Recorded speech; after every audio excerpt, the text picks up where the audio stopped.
دوستو یاد رکھنا، تگڑا اور مضبوط جوان پتہ کون ہوتا ہے؟ جس کی نظریں پوری طرح اس کے کنٹرول میں ہوں۔ یہ علامت جوانی ہے۔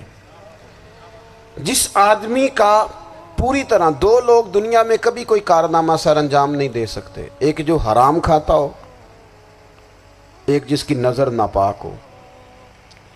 محمد بن قاسم جب یہاں آئے تھے نا،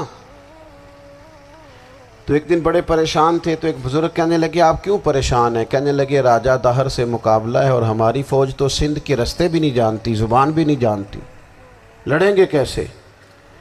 دو چار دن کے بعد ان بزرگوں کی دوبارہ محمد بن قاسم سے ملاقات ہوئی تو بڑے خوش تھے۔ کہا اب آپ کیوں خوش ہیں؟ کہنے لگے وہ میرا مقابلہ نہیں کر سکتا، میں نے تحقیق کر لی ہے۔ کہا کیوں؟ کہنے لگے نظر کا گندہ ہے، اور جو نظر کے گندے ہوتے ہیں وہ میدانوں میں ٹھہرا نہیں کرتے۔ میدان کے لیے نکلنے کے لیے پاک جوانی کی ضرورت ہوتی، تطہیر مزاج ہونا ضروری ہوتا ہے، پاکیزہ افکار اور سچی اور سچی ستھری سوچوں کا ہونا ضروری ہوتا ہے۔ اس لیے فرمایا کہ میرا مقابلہ نہیں کر سکتا۔ حضرت عبداللہ ابن حذافہ کمرے میں تھے، تو وزیر کی بیٹی اندر سجی سنوری پہنچ گئی۔ جیسے ہی آپ نے اس کفر کی چال کو دیکھا تو تیمم کر کے نفل شروع کیے۔ وہ ساری رات بیٹھی رہی، رب کا بندہ ساری رات عبادت کرتا رہا۔ عبادت بڑا سہارا ہے، مصلی بڑا سہارا ہے اللہ کے بندوں۔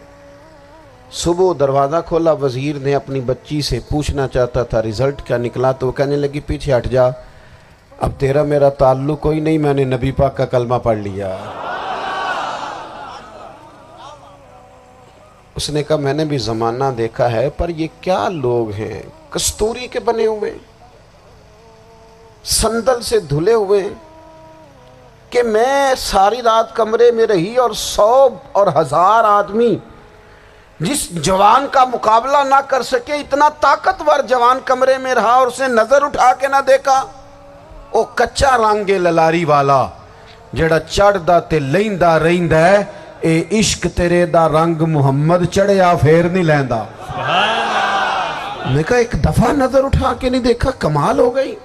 اتنے بڑے لوگ، اتنی بڑی سعادت مندی، فیروز بختی، معاملہ فہمی حد ہو گئی۔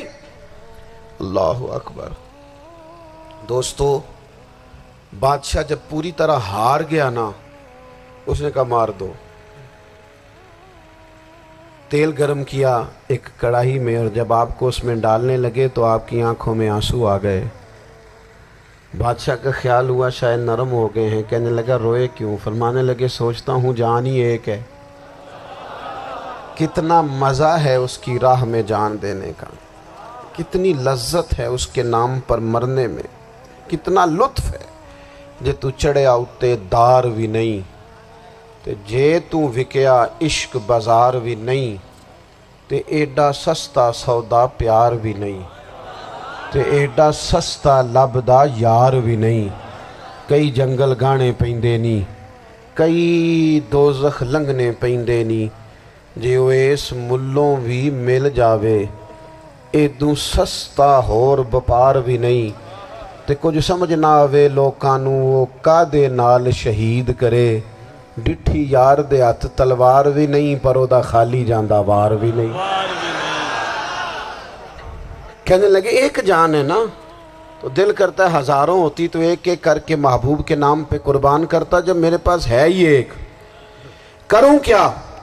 حضرت عبداللہ ابن حذافہ رضی اللہ تعالیٰ عنہ جب روئے اور بادشاہ نے یہ بات سنی، تو بادشاہ اٹھ کے کھڑا ہو گیا، سارے وزیروں مشیروں کو کہنے لگا تم نے کہا تھا نا بندہ ضائع کرنے والا نہیں، یہ بھی ضائع کرنے والا نہیں۔ کہنے لگا میرا ماتھا چومو، تم جیسے لوگوں کو قتل نہیں کرنا چاہیے، آزاد کرنا چاہیے۔ عزیز اپنی زندگی سے نا یہ بہت زیادہ ہرس، ہوس، طمع، اور یہ کسی بات کی بھی ہو، ہرس صرف پیسوں کی نہیں ہوتی ہے، شہرت کی بھی ہوتی ہے، یہ بیماری انسان کو اقتدار کی بھی ہوتی ہے، تعریف کی بھی بیماری ہوتی ہے، یہ سارے نقص ہوتے ہیں لوگوں کو، اور معاذ اللہ بعض جبوں کبوں کے اندر بھی ہوتے ہیں، وہاں بھی پنپتے ہیں۔ اپنی زندگی جب تک اس سادگی میں نہیں لاؤ گے جو رسول پاک نے عطا فرمائی ہے، جب لوگ آسانیوں میں پوری طرح الجھ گئے تو پھر وہ دور ہوئے اور کفر چڑھ گیا۔ دوسری بات، اللہ کے محبوب صلی اللہ تعالی علیہ وسلم کی محبت ہم سے تقاضا کرتی ہے کہ ہم اس مشن کے لیے کام کریں جس مشن کے لیے رسول پاک نے کام فرمایا ہے۔ ہم سارے کام بڑے مضبوطی سے، سوچ سمجھ کے، تدبر سے، حکمت سے، تقاضوں کو مد نظر رکھتے ہوئے کرتے ہیں سارے کام۔ دین کے کام میں ہمارا مزاج نہیں ہوتا، او ہو جائے گا جی، آپ بسم اللہ پڑھیں جی، شروع کریں جی۔ آپ تقاضوں کو سمجھیں، چیزوں کو دبائیں نہیں، چیزوں پر غور کریں۔ کسی کے ذہن کی سطح پر سوال ابھرتا ہے، اس کا تسلی بخش جواب دیں۔ اپنی زندگی میں دین کے کام کے لیے اپنے آپ کو وقف کریں، اور دین کے کام کے بہت سارے پہلو ہیں۔ ہزاروں لوگوں کو قرآن پاک ٹھیک پڑھنا نہیں آتا، ہزارہا لوگ ہیں جو قرآن مجید کے مطالب سے آگاہ نہیں ہیں، دین کی بنیادی ضروریات سے لوگ نابلد ہیں۔ میں آپ کو کس طرح یہ بات سمجھاؤں کہ ہزاروں کی تعداد میں طلاقیں اس لیے ہوتی ہیں کہ مردوں کو طلاق کے مسئلے نہیں آتے، انہیں پتہ نہیں ہے کہ مجھے حقوق زوجین کے معاملے میں کیسے چلنا۔ ڈھیر سارے گھروں میں تباہی اس لیے ہے کہ تربیت اولاد کا دینی منہج ہمیں نہیں پتا۔ اپنا حصہ ملائیں دین کے کام میں۔ ایک آدمی کو اگر تو نمازی کرنے میں کامیاب ہو گیا، تیری زندگی بدل گئی۔ وہ دین بیزار لوگ جو ہمارے بیچ بیٹھ کے ہماری نوجوان نسل کو پگڑی اور داڑھی کا نام لے کے بنیادی طور پر دین سے دور کرتے، ایسے نوجوانوں کو دین کا پیغام محبت دے کر دین کے قریب کرنا ہماری ڈیوٹیوں کا حصہ ہے۔ ہمیں ذمہ داری کا احساس کرنا پڑے گا، ہمیں یہ خاص قدم اٹھانا پڑے گا، توجہ دینی پڑے گی۔ مساجد، مدارس، میں آپ سے عرض کروں، اتنی ڈٹ کے مخالفت ہوتی ہے نا مدرسوں کی، اتنی ڈٹ کے۔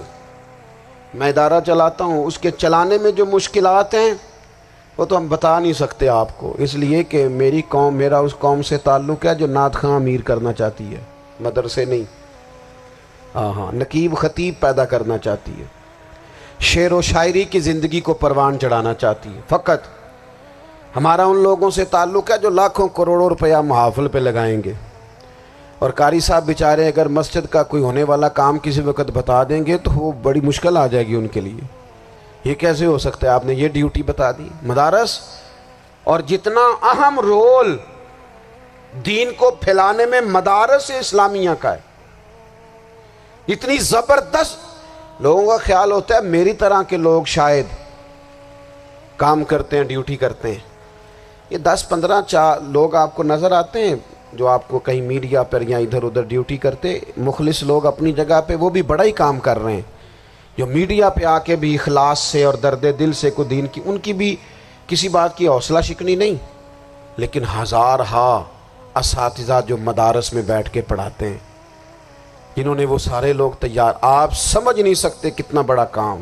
حفظ کا استاد جو ہوتا ہے نا، اس کی ڈیوٹی 24 گھنٹے ہوتی ہے، فجر سے پہلے، اور اس نے بچوں کو اٹھانا۔ تنخواہ تو ہم انہیں دینا نہیں نہ چاہتے جی، تنخواہ نہیں دے دی انہوں نے، ہمیں مولوی امیر نہ ہو جانا۔ مولوی نو تے سوٹ بھی 27ویں والی رات دے ہے تاکہ کدھر سوان کے عید والے دن پا نہ لوے، چونکہ 27ویں تو بعد تے درزی پھڑتا ہی کوئی نہیں، کیوں حضرت؟ ایسے ہی ہے نا، اس وقت تو نہیں نہ لیتا۔ تو ہم چاہتے ہیں مولوی ہماری مرضی کے ہماری طرح کا سوٹ نہ پہن لے۔ مدارس کی مضبوطی، آپ یہ دیکھ لیں، یہ صلاح الدین ایوبی کا تعلق بھلا کس چیز سے تھا؟